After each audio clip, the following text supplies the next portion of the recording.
참 예수님, 성경대학 학생 여러분들, 제가 월요일날 휴강을 했습니다. 요즘 평화방송에 황창현 신부의 살리는 이야기 녹화를 하느냐고 스케줄이 너무 많이 옮겨서 하루 휴강을 했습니다. 죄송하게 생각을 합니다. 원래 학교에서는 수업 시간이 그냥 선생님이 무슨 일이 있어 안 온다면 신나는데, 우리 다볼사이버 성경대학 학생들은 이게 수업이 없으면 왠지 허전하고 그런 것 같더라고요. 다시는 이렇게 빵꾸 내는 일이 없도록 노력을 하겠습니다. 34편 이준 신부님 목소리로 듣도록 하겠습니다. 시편 34편. 다윗. 그가 아비멜렉 앞에서 정신이 나간 채하여 아비멜렉이 내쫓아 그가 떠나갈 때에 나 언제나 주님을 찬미하리라. 내 입에 늘 그분에 대한 찬양이 있으리라. 내 영혼이 주님을 자랑하리니 가난한 이들은 듣고서 기뻐하여라. 너희는 나와 함께 주님을 칭송하여라. 우리 다 함께 그분 이름을 높이 기리자. 주님을 찾았더니 내게 응답하시고 온갖 두려움에서 나를 구하셨네. 주님을 바라보아라. 기쁨에 넘치고 너희 얼굴에 부끄러움이 없으리라. 여기 가련한 이가 부르짖자 주님께서 들으시어 모든 곤경에서 그를 구원하셨네. 주님의 천사가 그분을 경외하는 이들 둘레에 진을 치고 그들을 구출해 준다. 너희는 맛보고 눈여겨보아라. 주님께서 얼마나 좋으신지. 행복하여라. 그분께 피신하는 사람. 주님을 경외하여라. 그분의 거룩한 이들아. 그분을 경외하는 이들에게는 아쉬움이 없어라. 사자들도 궁색해져 굶주리게 되지만 주님을 찾는 이들에게는 좋은 것 하나도 모자라지 않으리라. 아이들아, 와서 내 말을 들어라. 너희에게 주님 경외함을 가르쳐 주마. 생명을 갈망하고 좋은 것 보려고 장수를 바라는 이는 누구인가? 너의 혀는 악을, 너의 입술은 거짓된 말을 조심하여라. 악을 피하고 선을 행하며 평화를 찾고 또 추구하여라. 주님의 눈은 의인들을 굽어보시고 그분의 귀는 그들의 부르짖음을 들으신다. 주님의 얼굴은 악을 행하는 자들에게 맞서시니 그들에 대한 기억을 세상에서 없애시기 위함이라네. 그들이 울부짖자 주님께서 들으시어 모든 곤경에서 구해주셨네. 주님께서는 마음이 부서진 이들에게 가까이 계시고 넋이 짓밟힌 이들을 구원해 주신다. 의인의 불행이 많을지라도 주님께서는 그 모든 것에서 그를 구하시리라. 그의 뼈들을 모두 지켜주시니 그 가운데 하나도 부러지지 않으리라. 악인은 불행으로 죽고 의인을 미워하는 자들은 죄값을 받으리라. 주님께서 당신 종들의 목숨을 건져주시니 그분께 피신하는 이는 아무도 죄값을 받지 않으리라. 네, 다시 한번 우리 이준 신부님께 감사드립니다. 오늘은 이 시편이 굉장히 좀 길어요. 길어서 1시간에는 다 못하고 2시간에 걸쳐 나눠서 이야기를 하도록 하겠습니다. 시편 34편은 일반적으로 감사 시편으로 분류됩니다. 더 구체적으로 말하면 의인과 악인을 대조하고 교훈적인 요소가 두드러진 교훈적 감사 시편으로 볼 수 있습니다. 여기 보면 또 알파벳이 나오죠. 알렙, 베트, 기멜, 달렛, 해, 자인, 헤트, 테드, 요드, 카프, 라멧, 엠, 눈, 사맥. 이게 히브리어, 우리나라 가나다라 마바 차차 뭐 하듯이 요 똑같은 겁니다. 그다음에 요즘 여러분들 알파, 베타, 뭐 감마, 뭐 입실론, 뭐 요즘은 오미크론이라고 그리스어의 알파벳을 코로나19 거기에 붙여갖고 합니다. 왜냐하면 우한 코로나, 남아프리카 코로나 그러면은 그 나라의 어떤 품격을 떨어뜨린다고, 가치를 떨어뜨린다고 전 세계가 합의를 본 겁니다. 알파, 베타, 델타, 감마 이런 그리스어 알파벳입니다. 어쨌든 이 알파벳에 따라서 시를 이어 나갔습니다. 이 시편은 알파벳 순서에 따라서 나열되기 때문에 시편의 흐름이 다소 인위적이에요. 인위적. 왜냐하면 거기에다 맞춰야 되니까. 그리고 논리적인 연관성이 직접적으로 분명하지 않아서 구조를 파악하기가 쉽지가 않습니다. 그렇지만 우리는 수사학적 특징에 따라 수사학이라는 건 여러분들 수사라는 건 뭐냐면 문장의 그거에 따라서 이런 뜻입니다. 네 연으로 나눌 수 있죠. 2절에서 4절은 주님을 찬양하고 기뻐하도록 초대하고 그 다음 5절에서 11절은 기도를 들으시고 구원하시는 주님이고 그 다음에 12절에서 15절은 주님을 경외함을 가르치고 16절에서 23절은 의인과 악인의 운명에 관련된 내용입니다. 34편은 머리글에서 다윗의 생애와 관련된 내용이 언급된 것으로 보라 왕정시대의 작품으로 볼 수 있습니다. 시편 34편 시인은 공경에 처하여 두려움에 떨면서 하나님께 부르짖으면서 기도했다고 고백을 하죠. 하나님께 부르짖는 거죠. 여러분들도 신앙생활하면서 하나님께 부르짖을 때가 참 많으시죠. 오늘 편지를 미국의 한 개신교 형제한테 편지를 받았어요. 어떤 편지, 크리스마스 카드이기도 하고 편지, 감사 편지를 받았습니다. 본인이 개신교 신자로서 열심히 신앙생활을 하려고 했는데 의문스러운 것들이 너무너무 많았대요. 그리고 이제 개신교는 작구적 해석이라고 글자 그대로 해석하는 거예요. 그 문명, 기후, 그런 역사, 배경 이런 거를 문화 이런 것들을 하지 않고 성서 글자는 한 글자도 틀린 글자가 없으니까 그대로 믿으라고 그랬을 때 못 받아들이기 힘든 것들이 너무 많았는데 코로나 시기에 유튜브 이렇게 서핑을 하면서 돌아다니다 창세기 강의를 듣게 됐대요. 그러면서 모든 의문이 사라지고 하느님과 더 가까워지게 됐다고 그렇게 감사 편지를 했습니다. 우리가 이렇게 하느님께 막 부르짖어도 답이 없을 때가 참 많죠. 그러나 여러분들 성서 공부, 저하고 창세기, 출애굽기, 요즘은 좀 시편 공부를 하다 보면은 저도 공부하면서 깨닫는 게 많지만은 많은 신앙인들이 그렇게 깨달음이 많은 것 같아요. 그래서 제가 아무리 바쁘고 힘들어도 이 성경 특강은 더 열심히 해야 되겠다라는 오늘 채찍을 한 대 맞았습니다. 편지 보내신 우리 형제님한테 깊은 감사 드립니다. 시인에게 하느님은 선하신 분이에요. 그래서 다른 이들에게도 하느님의 선하심을 맛보도록 초대를 합니다. 나아가 그는 하느님의 선하심을 체험한 이가 행복한 사람이라고 말합니다. 여기서는 아주 중요한 개념이 나와요. 하느님의 선하심을 체험한 이가 행복한 사람. 많은 분들이 제가 행복하다고 옆에 있으면 행복 바이러스가 느껴진다고 그렇게 말씀을 하세요. 근데 저는 하느님의 선하심을 봤어요. 왜 하느님의 선하심을 봤느냐 하면은 이 우주의 아름다움, 우주의 질서, 그리고 별들, 달들, 그 질서가 기가 막히잖아요. 1년 365일에 지구가 태양을 한 바퀴 돌고, 달이 또 28일 만에 한 바퀴씩 돌고, 그러면서 태양에서 빛을 얻어갖고, 35억 년 전에 스트로마톨라이트 호주에서 산소가 발생을 하고, 산소하고 태양이 광합성을 하고 그러면서 식물이 나오고 이 모든 게 너무너무 신비롭고 이건 생명을 창조하는 하느님의 선하심을 볼 수 있는 과정이에요. 그래서 저는 이 우주의 신비를 이렇게 느끼면서 하느님 얼마나 선하신 분인지 하느님 얼마나 아름다우신 분인지를 느껴요. 그렇기 때문에 행복한 거죠. 그걸 깨닫는 순간 온 우주가 한꺼번에 열리고 연관되기 때문에 얼마나 행복한지 몰라요. 하느님은 약한 자들의 호소를 들으시고 응답하시고 그들을 구원하시고 보호하시는 거예요. 악인들이 멸망하게 하시는 거죠. 또 시인은 주님을 경외하도록 가르치죠. 주님을 경외함이 삶의 기초이고 삶의 기쁨과 행복과 장수의 비결이에요. 여기서 삶의 기쁨, 행복과 장수의 비결이라는 거죠. 주님을 경외한다고. 그래서 주님을 경외한다고 사실 우리가 언제나 행복만을 맛보지는 않습니다. 고통을 맛보는 경우도 참 많아요.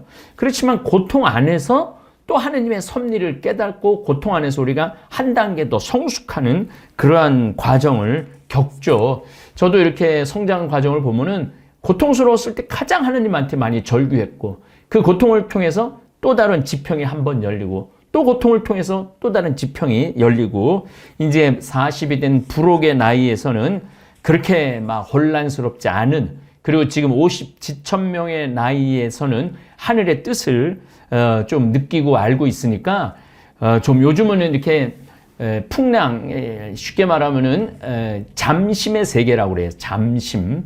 좀 고요히 머무는 것에 대해서 바깥에 어떠한 파동이 와도 별로 흔들리지가 않는 거죠. 여러분들 세수대에 돌 던지면 세수대에 이만한 돌 던지면은 세수대가 난리가 나잖아요. 그런데 큰 호수에다가 돌을 던지면 풍덩하고 돌이 가라앉으면서 잔잔한 파문만 일어나잖아요. 그게 바로 잠심의 세계예요. 우리가 뭐 이렇게 요즘 뭐 대통령 선거라 온갖 뭐 말들이 다 왔다 갔다 하죠. 그 말들에 분노하고 신경질 부리고 싸우고 죽자고 덤비고 이러면은 잠심의 세계에 접어들지 못하는 거죠. 잠심이 없는 거죠. 그래서 정치는 우리 신앙인들, 내가 신앙생활을 하면서 정치를 한다. 그거는 뭐 합당하지 않는 거라는 생각이 들어요. 감사는 행복의 지름길입니다. 여러분들이 지금 누리고 있는 것을 감사할 줄 아는 사람은 행복해요. 근데 여러분들이 막 맨날 불만이고 짜증이고 원망이고 막 투정이면은 인생이 불만, 투정, 짜증으로 변하는 거예요. 그래서 이렇게 아름다운 요즘은 달이 너무너무 이제 또 보름달로 가기 때문에 너무너무 아름답죠. 그런 하느님께 감사할 때 행복할 수 있는 겁니다. 그래서 사도 바오로가 끊임없이 기뻐하십시오. 끊임없이 기도하십시오. 언제나 감사하십시오. 그 말이 나오는 거죠. 신약 성경에서는 하느님이 예수님을 고통 속에 살고 있는 인간들의 세상으로 보내셔 우리를 구원하시죠. 그래갖고 이제 성탄절이 얼마 남지 않았는데 예수님이 우리한테 온다라는 사실, 이거는 너무나 흥분되는 일이에요. 하느님이 우리를 찾아오는 거잖아요. 제가 평화방송 요즘 황창현 신부 살리는 얘기 때 말씀드렸지만은 내가 만약에 청와대에 초대받았다면 얼마나 기분이 좋아요. 대통령이 날 초대해갖고 만찬에 초대했다 그러면은 기분이 좋잖아요. 또 내가 태희 씨하고 많이 친하진 않지만 그래도 태희 씨가 한번 저를 집으로 초대했어요. 베르다가 초대했을 때 기분이 좋더라고요. 우리나라 제1의 미인이 초대를 했으니까. 그런데 만약에 하늘나라에서 나를 초대했다면 이건 상황이 완전히 다른 거예요.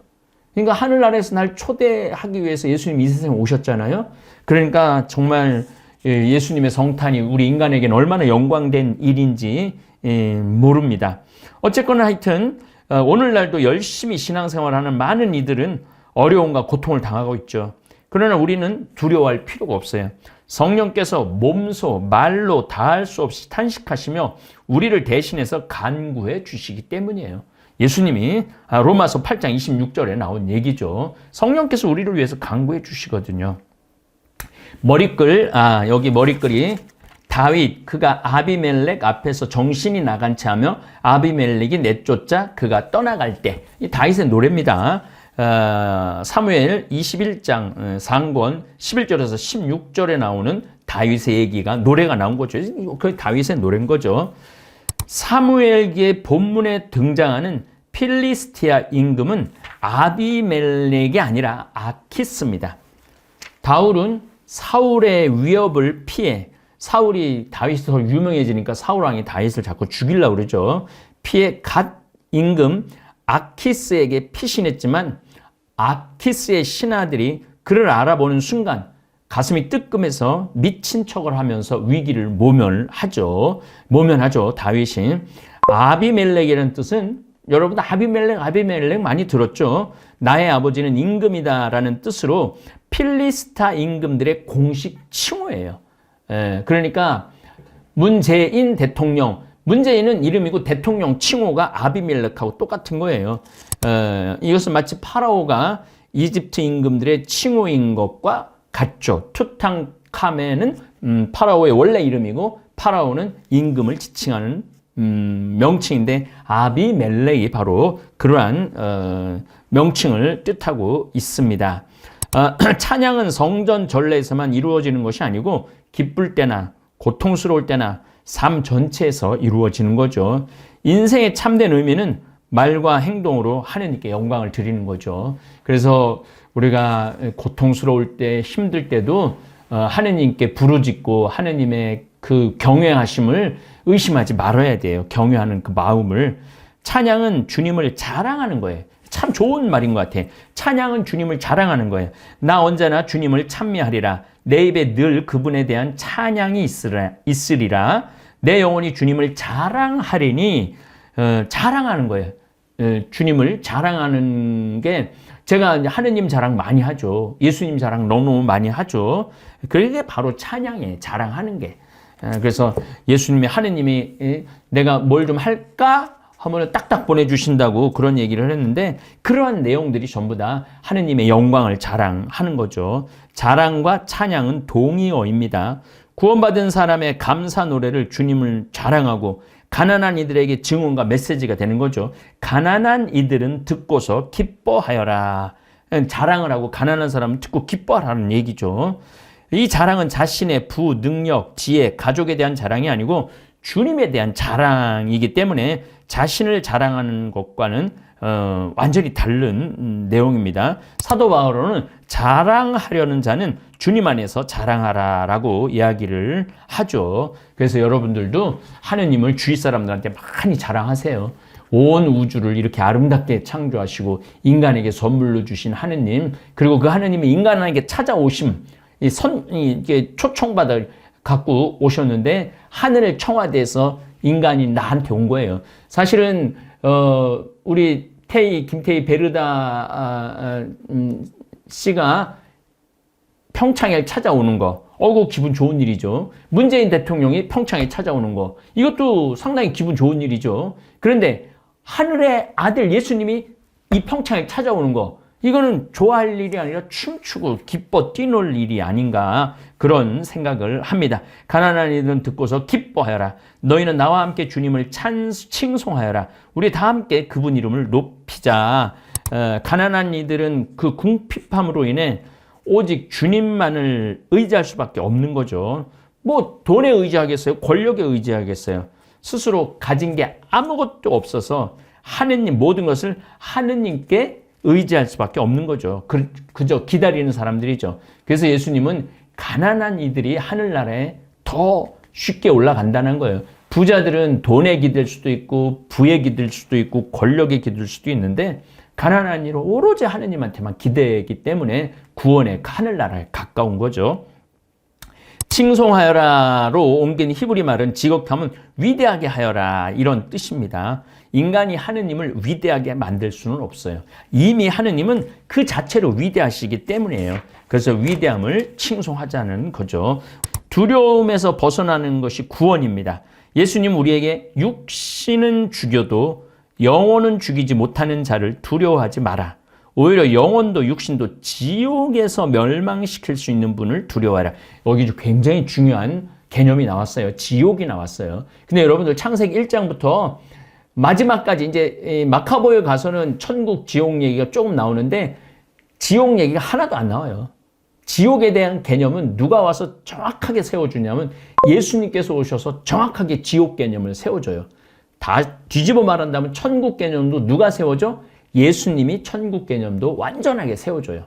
영원한 생명도 여기는 계속 그냥 이 세상에서 구원받았으면 좋겠고 이 세상에서 부를 누렸으면 좋겠고 그런 것만 얘기를 해요.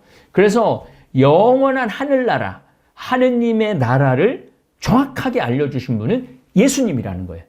예수님이 오심으로 해서 구약성서 전체 하이라이트는 하늘나라를 예수님이 우리한테 소개시켜 준 거죠. 그래서 여러분들은 정말로 행복한 분들이 예수님을 알고 있는 것 자체로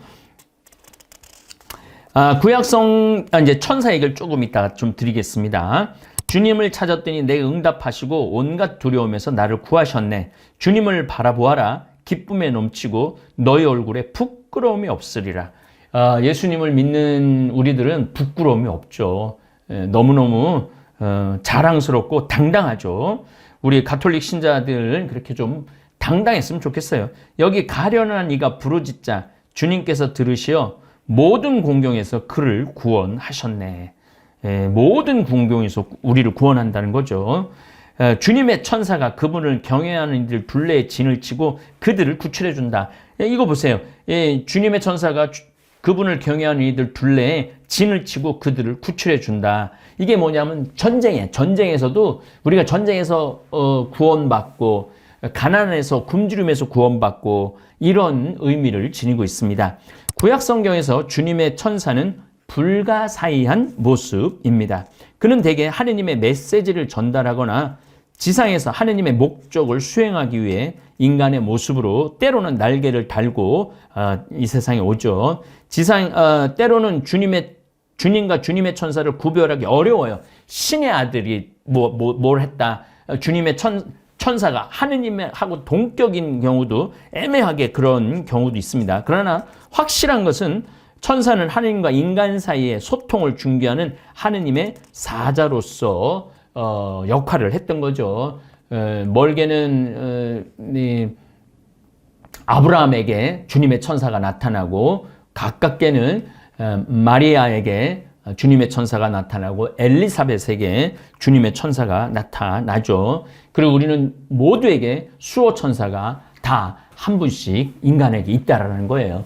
그러니까 하느님께서 예수님께서 함부로 대하지 말라는 거잖아요. 하늘의 천사들이 이 수호 천사들이 지켜보고 있고 그러니까 여러분들 천사에 대한 확신을 가지신다면 항상 믿음을 마음을 놓고 살 수 있어요. 천사가 날 지켜주시겠지. 내 수호 천사가 그런 마음으로 하시면 좋을 것 같아요. 너희는 맛보고 눈여겨보아라. 주님께서 얼마나 좋으신지 주님을 맛보고 눈여겨볼 수 있다는 것은 너무너무 좋죠. 주님의 선하심을 체험했기 때문에 다른 사람들도 그것을 맛보도록 초대하는 거죠. 행복하여라. 행복하여라는 이 표현이 자꾸 나오죠. 그래서 우리가 성서를 오해하는 게 많아요.